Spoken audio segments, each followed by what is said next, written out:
Fala pessoal, beleza? Hoje dia 3 de maio, segunda-feira, bora para mais um fechamento de mercado aí, começando primeiramente aqui pelo índice e depois passando para o dólar, beleza? Bom pessoal, é importante notar que o índice ele já abriu aqui no dia de hoje, tá num gap de alta de aproximadamente aí 700 pontos, tá? Ele abriu na região da VWAP de sexta-feira, como eu sempre comento com vocês, a VWAP do dia anterior ela interfere no dia seguinte como suporte, como resistência. E nesse caso, o que aconteceu aqui? A gente percebe que o índice ele abriu exatamente aqui nessa zona, tá? Até tentaram empurrar para cima, entretanto a gente percebe uma defesa. E outro ponto super interessante de ser notado logo no começo do dia é que essa região aqui foi exatamente o 61,8 dessa retração, tá? Então logo no primeiro candle do dia, o que a gente tem? A gente já tem uma defesa vendedora. Então isso indica que possivelmente os preços vão travar aqui na região do 61 e que o mercado vai acabar sendo jogado para baixo. De fato, o mercado veio para baixo, só que veio de uma forma errática, né? A gente consegue notar que ele ativou pivô de baixa, nesse caso aqui, ó. O que ele fez? Ele veio de cima para baixo, retestou a VWAP, né? Travou nas médias, retestou a VWAP e rompeu inclusive com um candle lindo aqui de ignição. Entretanto, ele acabou travando aqui nessa região de topo, né, anterior, sexta-feira. A gente percebe que teve muita defesa aqui nessa zona. Inclusive aqui, tá, olhando por uma outra ótica, principalmente utilizando o gap como referência, aqui foi basicamente 50% dessa retração do gap. E inclusive aqui ó, a gente percebe que teve uma defesa bem forte, a sombra inferior. O mercado foi impulsionado para cima. Depois tentaram bater na venda. O que o mercado fez? Deixou um fundo maior que o fundo anterior. Ó. E aí acabou subindo. E provavelmente estopado, né, quem estava vendido nessa região. Então, quando o mercado subiu de novo, o que ele veio fazer? Ele veio testar novamente essa região do 61,8, tá? A gente percebe que o mercado veio, fez esse segundo teste, deixou aqui esse candle de reversão, pelo 2 minutos ficou muito claro essa reversão, tá? E aí o mercado voltou a cair novamente, tá? Ele veio quase nessa região aqui da linha d'água, ele veio fechar o gap, exatamente aqui. Só que assim, aqui o mercado já estava bagunçado, por quê? Porque ele estava renovando o mínima, ele inclusive tinha renovado o topo, né? Aqui, por mais que seja pequeno, ele tinha renovado o topo. Então ele estava trabalhando de uma forma num alargamento, né? Não era o alargamento ideal que a gente gosta de operar, mas ele tinha alargado, porque ele rompeu o topo e estava perdendo os fundos. E as médias estavam extremamente flats, então média flat é aquilo que eu falo. O mercado vai dar sinal de venda, você vende, ele sobe, dá sinal de compra, você compra, ele cai. Então o mercado fica bagunçado. Por exemplo, aqui ó, esse candle foi um baita candle de ignição, só que as médias estão flat, não tem alinhamento de médias. O que aconteceu na sequência? O mercado subiu. Aí aqui, por exemplo, a gente tem um candle de compra, né? Os desavisados vão falar, isso daqui é um pivô de alta, mas olhe como que estão as médias, totalmente desalinhados. O mercado fez o quê? Caiu. Aí candle de ignição de venda, a pessoa vende aqui, o que aconteceu? O mercado subiu. Candle de alta, a pessoa compra, o que acontece? O mercado caiu. Então, quando as médias estão flat, pessoal, exige um cuidado redobrado, tá? Médias desalinhadas, não tem o que fazer, tem que sentar na mão, esperar as médias se alinharem para a gente conseguir pegar uma boa movimentação, tá? Insistir em operar dentro desse range é pedir para perder dinheiro, beleza? Então a gente percebe que o mercado travou nessa região de fundo, fez um inside aqui gigantesco, né? Dentro dessa barra ampla aqui, de 600 pontos praticamente. E aí o que ele fez? Aí ele fez o pivô. Quando ele armou esse pivô, tá? Se a gente fosse pela microestrutura aí do 2 minutos, dava para ver bem, tá? A possibilidade de entrada. O mercado acabou rompendo aqui essa barra negativa e de fato confirmou a continuidade do movimento para alta. Então você pegaria essa amplitude, jogaria uma vez, duas vezes projetado para cima, tá? Acabou cravando lá em cima e logo quando cravou aqui, o que aconteceu? A gente percebe aqui candles de defesa vendedora, né? Sem falar que depois que ele cravou o alvo de Fibo, ele fez uma estrutura de uma deriva depois de um movimento de alta, né? Vamos lá. Vamos pegar aqui. A deriva basicamente é uma figura de exaustão de movimento, ela acontece depois de uma puxada muito forte do mercado, tanto para alta quanto para baixo. Nesse caso foi uma deriva, né, de reversão altista. O mercado ele faz uma puxada forte, tá? E ele continua subindo dentro de um canal ascendente. Esse canal basicamente é uma exaustão de movimento. Quando esse canal é rompido, o mercado tende a fazer uma boa correção, pelo menos até 50% dessa amplitude total. Nesse caso aqui a gente pode perceber que o mercado ultrapassou, né? Ele até renovou mínima. O esperado é quando rompe deriva, pelo menos ele vem por 50%, que basicamente seria uma zona de congestão aqui na VWAP, tá? Então, o que aconteceu? O mercado cravou alvo de FIBO, rejeitou de novo a região de 61,8, que se a gente pegar aqui, ó, dessa mínima de sexta com essa máxima de sexta, aqui foi onde eu comentei com vocês, tá? A região de 61,8 interferindo nos preços logo no começo do dia. E quando o mercado rompeu essa deriva e rompeu de fato para baixo essa região do 61, ele confirmou que isso daqui basicamente seria um falso rompimento, né? Com uma exaustão ali afastado das médias móveis. A gente percebe que o preço fez uma barra de ignição, saindo de média flat, fez a deriva, médias afastadas, mercado corrigiu. Só que esse candle aqui, essa barra aqui realmente entregou, tá? Todo o movimento, fez uma barra ignorada, caracterizando a continuidade da queda, né? Fechando abaixo de 61%. Aí o que aconteceu? Em cima da VWAP a gente percebe aqui dois candles de contração de volatilidade. Então a gente tem um candle de ignição, mostrando muita força vendedora, dois candles de equilíbrio e essa barra de ignição novamente, mostrando o que? Direção de movimento, tá? Convicção na continuidade da queda. E aí o mercado de fato veio caindo até que travou na região da mínima de sexta-feira, beleza? Aqui inicialmente poderia ser um suporte? Poderia, tá? Aqui poderia com certeza ser um suporte, aqui poderia ser inclusive uma possibilidade de alvo, né, para vocês trabalharem. Só que passando daqui a próxima trava foi esse fundo, beleza? E a gente percebe que respeitou perfeitamente bem. Então o mercado bateu aqui, cravou, né, essa região de suporte. Olha a defesa compradora. Para quem gosta de utilizar volume, esse candle aqui teve bastante volume, volume acima da média. E aí o mercado, como estava afastado também das médias, né, desde a inversão do movimento, o mercado não tocou nem na 9, né? E aí o que o mercado faz? Quando trava numa região de fundo, com candle de exaustão, com volume, ele tende a fazer o quê? Retorno à média. Então aqui a gente já começa a perceber uma estrutura, né, de retorno à média. Essa região de fundo aqui se torna uma região de pressão compradora, tá? Porque tem dois fundos, tá? Dois fundos próximos, então isso gera o quê? Gera pressão. Então é esse fundo aqui e esse fundo aqui, tá? Então esse range entre esses dois fundos, a gente percebe que o mercado acaba gerando essa pressão. Claro que se rompesse para baixo, essa região provavelmente seria uma troca de polaridade para continuar a queda, tá? A grande questão é que o mercado não teve força suficiente para empurrar para baixo, e aí aqui começou a trabalhar um cenário ascendente. A gente percebe que foi ativado um pivô de alta, tá? O mercado até tentou derrubar aqui de novo, tá? Ancorado na média de 9 com a média de 20, entretanto, ó, a sombra de novo. Né? Então aqui a gente já começa a observar um comportamento bem interessante dos players, né? Que é a defesa de fato compradora impulsionando o mercado para cima e não deixando ele cair. Olha só esse fundo aqui e olha só esse fundo aqui. Esse segundo fundo foi maior que o fundo anterior. E a gente tinha uma região de topo. Logo, se essa região de topo fosse rompida, o que ia acontecer? Ia ser ativado um pivô de alta, tá? E não deu outra. O mercado de fato pivotou e rompeu. Quando ele rompeu, ele ativou a projeção de FIBO. Aqui é até interessante porque exatamente nesse topo foi o primeiro alvo do FIBO. Aí o que o mercado fez? Retornou, trocou polaridade, porque aqui era resistência, agora virou um suporte, e depois entrou em ignição compradora, impulsionando o mercado para cima. Tá? Se a gente pega aqui ó, esse FIBO aqui e projeta os alvos, olha lá.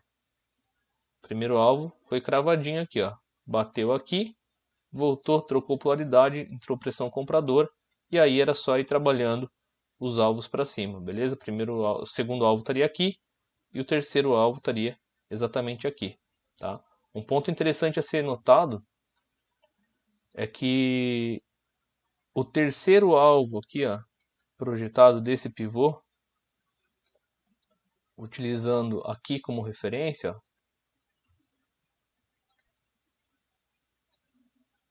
esse topo, tá? Então, esse topo projetado para cima, o terceiro alvo foi exatamente aqui. Assim como se a gente utilizasse esse primeiro alvo aqui, ó, esse primeiro topo como referência de pivô, a gente percebe que seria o primeiro alvo ali em cima também, ó. Tá? Então acabou confluindo aí esse topo com esse topo, então essa projeção para cima seria no terceiro alvo projetado. Essa projeção aqui desse topo maior para cima seria o primeiro alvo projetado. E em confluência com isso, tá? A gente consegue notar que o mercado entre a mínima e máxima do dia, o mercado acabou rejeitando em qual região? 61,8 de novo, tá? 61,8. E quando o mercado entrou nessa zona, a gente consegue perceber aqui dois candles, na verdade, de rejeição dos preços, né, na zona de 61,8. Então, sombra para cima indicando o quê? Pressão vendedora e a confirmação do rompimento da mínima do anterior, tá, com essa barra de ignição. Então, afastado das médias de 9 e de 20, que isso indica que o mercado vai corrigir. Então, é bem interessante notar essas estruturas, né? A gente consegue notar aqui também que o mercado estava trabalhando de forma ascendente. Isso acabou sendo respeitado, né, no dia de hoje. Aqui no final da tarde, né, ó, sombras inferiores do canal indicando pressão compradora, ou seja, o mercado não estava querendo cair. Tá? E se a gente der uma olhada de uma forma um pouquinho mais macro, é interessante a gente notar aqui, ó, também, que o mercado estava trabalhando dentro de um canal, né, pessoal?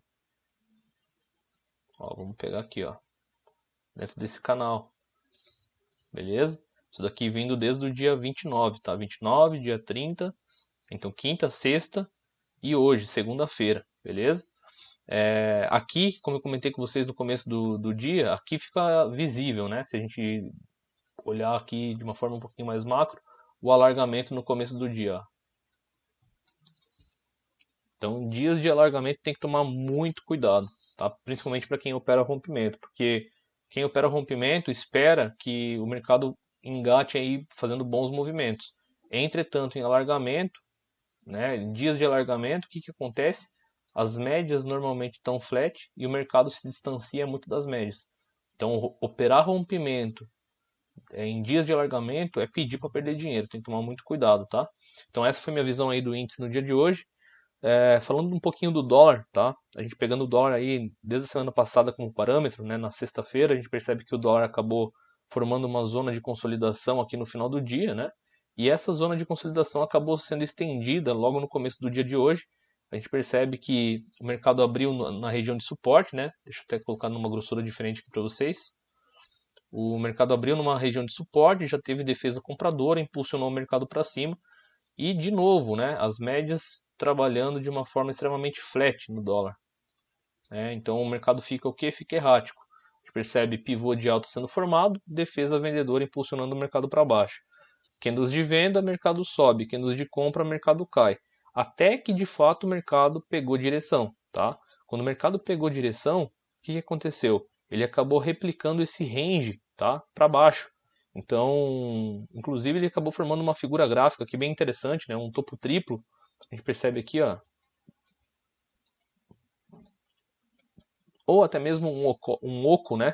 Vamos dizer assim, que quando ele foi rompido aqui, ele quebrou essa angulação com esse candle de ignição, tá? E aqui a gente consegue perceber já um alinhamento das médias móveis.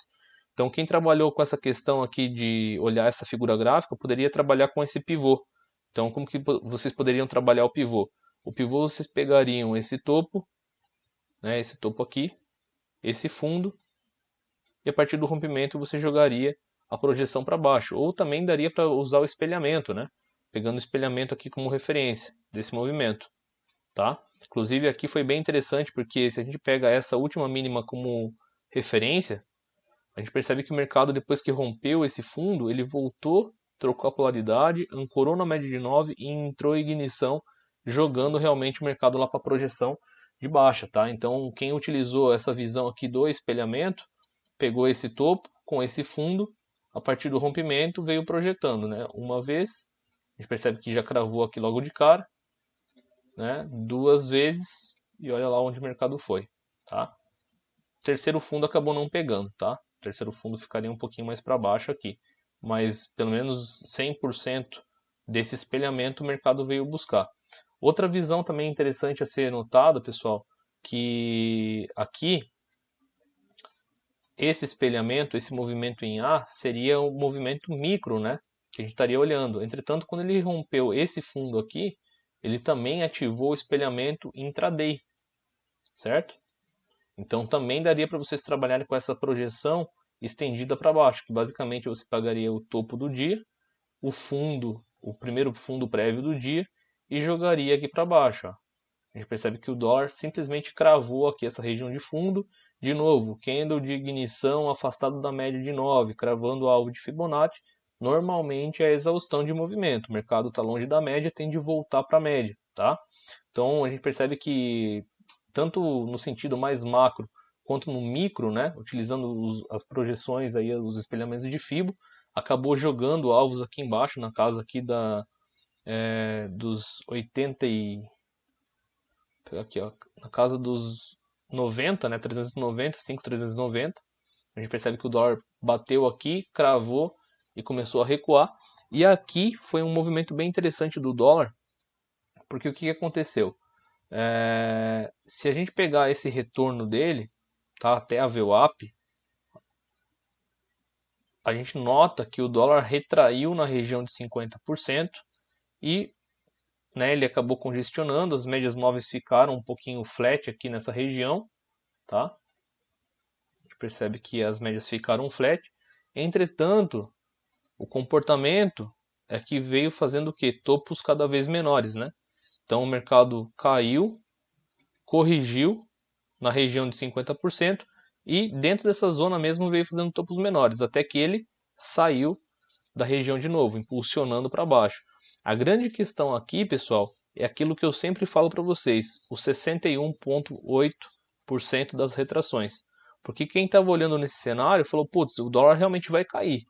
Mas se vocês pegassem essa mínima com esse topo, vocês iam ver que aqui foi exatamente o 61,8 dessa retração de alta, tá?